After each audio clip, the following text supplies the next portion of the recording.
যে রাজ্জাক খান মারা গেল, আপনাদের খবর নাই। এই থেকে মুসলমান মারছে কে? মুসলমান।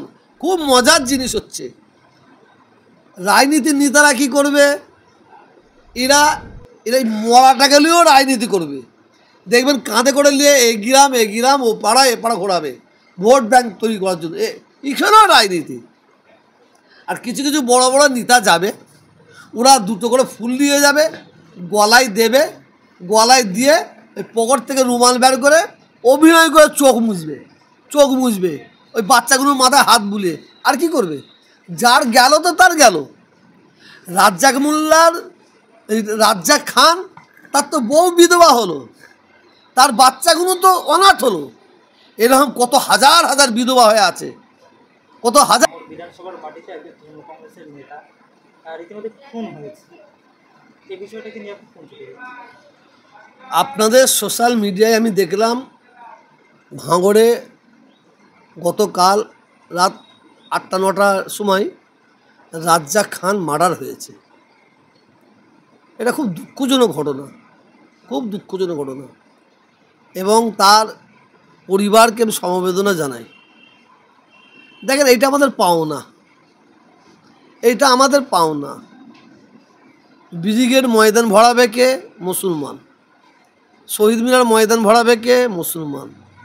রানী রাসমণি ভরাবে কে? মুসলমান। মেট্রো রেলের ময়দান ভরাবে কে? মুসলমান। বাসের ভেতুরি মাথায় ঝুলে ঝুলে যাবে কে? মুসলমান।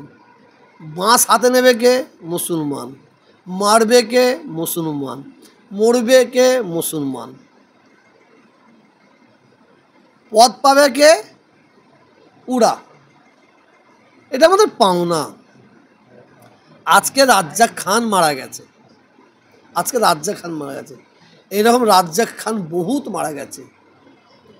ভারত স্বাধীন হওয়ার পর থেকে কত সংখ্যালঘু মুসলমান মারা গেছে তা গুণে শেষ করা যাবে না। কারণ প্রত্যেকটা রাজনীতির দল, প্রত্যেকটা রাজনীতির নেতা, এরা আমাদের ইউজ করে, এরা আমাদের ব্যবহার করে। যারা রাজনীতি নেতাদের জন্য নিজেদের জীবন দিয়ে দিচ্ছে, জীবনকে কুরবানি করে দিচ্ছে, এ ওর ঘর পোড়াচ্ছে, ও এর ঘর পোড়াচ্ছে, একে মার্ডার করছে, ও একে মার্ডার করছে। এর পরে গিফট পাবে কি? পুরস্কার তো পেতে হবে। উপো মালদায় যাচ্ছি, ভাই কি করেন? বলছে হুজুর আমি উপো। মুর্শিদাবাদ, ভাই কি করেন? বলছে আমি উপো। বাঁকুড়ায় মেদিনীপুরে যাচ্ছি, কি করেন? উপো কি বে? বলে উপো মানে উপপ্রধান। এবারে 2026-এ ভোট হবে।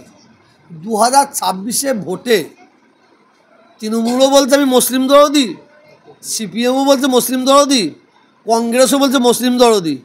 কত দরদি 2026-এ 100টা করে সংখ্যালঘু এমএলএ সিট দেওয়া হোক, এটা আমার দাবি। দেখাই যাক কত মুসলিম দরদি। আর বিজেপি, উনি হালকা মুসলিম দরদি হচ্ছে বাংলায়, কারণ মুসলমানদের ভোটটা ঝাড়ার জন্য। দেখেন, এই বাংলায় সংখ্যালঘুদের নিয়ে ব্যবহার করা হচ্ছে। যেমন ভালো রান্না করতে গেলে তেজপাতাকে ব্যবহার করা হয়, খুশবু হয়ে যাবে, পাতা আসলে ছুঁড়ে ফেলে দেওয়া হয়।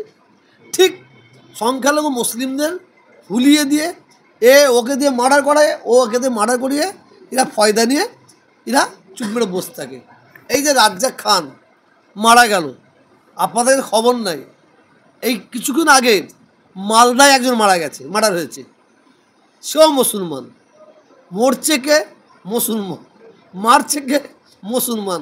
খুব মজার জিনিস হচ্ছে, রাজনীতির নেতারা কী করবে, এরা মরাটা গেলেও রাজনীতি করবে। দেখবেন কাঁধে করে নিয়ে এই গ্রাম ও পাড়া এ পাড়া ঘোরাবে ভোট ব্যাংক তৈরি করার জন্য। এখানেও রাজনীতি। আর কিছু কিছু বড় বড় নেতা যাবে, ওরা দুটো করে ফুল নিয়ে যাবে, গলায় দেবে, গলায় দিয়ে ওই পকেট থেকে রুমাল বের করে অভিনয় করে চোখ মুছবে ওই বাচ্চাগুলোর মাথায় হাত বুলিয়ে। আর কি করবে? যার গেল তো তার গেল। রাজ্জাক মোল্লার এই রাজ্জাক খান তার তো বউ বিধবা হলো, তার বাচ্চাগুলো তো অনাথ হলো।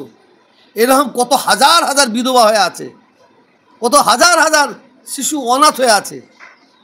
এদের জন্য কে ভাববে? আমি তো দেখছি বিশেষ করে এই বাংলায় এই সরকার ক্ষমতা এসেছে, এর আগে সরকার ক্ষমতা এসেছে, এরা ক্ষমতায় আসার পরে মুসলিমদের রাজনীতির নেতার একটা জায়গা দেওয়া তো দূরের কথা, যারা একটা জায়গায় প্রধানের জায়গায় বসে আছে, সভাপতি জায়গায় বসে আছে, তাদের ঘরে ওখান থেকে ট্রেন আরও নাবিয়ে দিচ্ছে। অতএব আমি বাংলার শুধু মুসলিমদের কথা বললে আমি মানুষ নই, আমি বাংলার মানুষের কথা বলবো। আমি হিন্দু, মুসলিম, শিখ, ইসাই সবাই কথা বলবো। প্রত্যেককে বলবো আপনারা সজাগ থাকবেন, রাজনীতি করতে গিয়ে নিজেকে বিসর্জন দেবেন না, রাজনীতি করতে যে নিজের পরিবারকে ধ্বংস করবেন না। আমি এটা আমার অনুরোধ থাকবে। কেন রাজনীতির নেতা এরা হচ্ছে মানে অনেক নেতা আছে, এরা হচ্ছে গিরগিটের জাত। এরা কখন কি রং চেঞ্জ করবে এদের বোঝা মুশকিল। অতএব এবারে 2026-এ ভোট হবে। আমি বার্তাটা দিতে চাই, এই বার্তাটা আপনাদের সোশ্যাল মিডিয়ার মাধ্যমে দিতে চাই। আপনার এলাকায় যে এমএলএ আছে, সে তৃণমূল কি সিপিএম কি কংগ্রেস কি বিজেপি আমি দেখবো না, এমএলএ ভালো কাজ করছে কি আপনারা দেখেন। এমএলএ আপনাদের প্রতি অত্যাচার করেছে, জুলুম করেছে, আপনাদের ভাঁওতা দিয়েছে। 2026-এ ওই এমএলএর গেঁড়ো তুলে দেন, ওই এমএলএকে ঘাড় ধরে বের করে দিয়ে অন্য ব্যক্তিকে বসান। আমি ওই ব্যক্তি বাংলায় দেখতে চাইছি। আমি হিন্দু দেখবো না মুসলমান।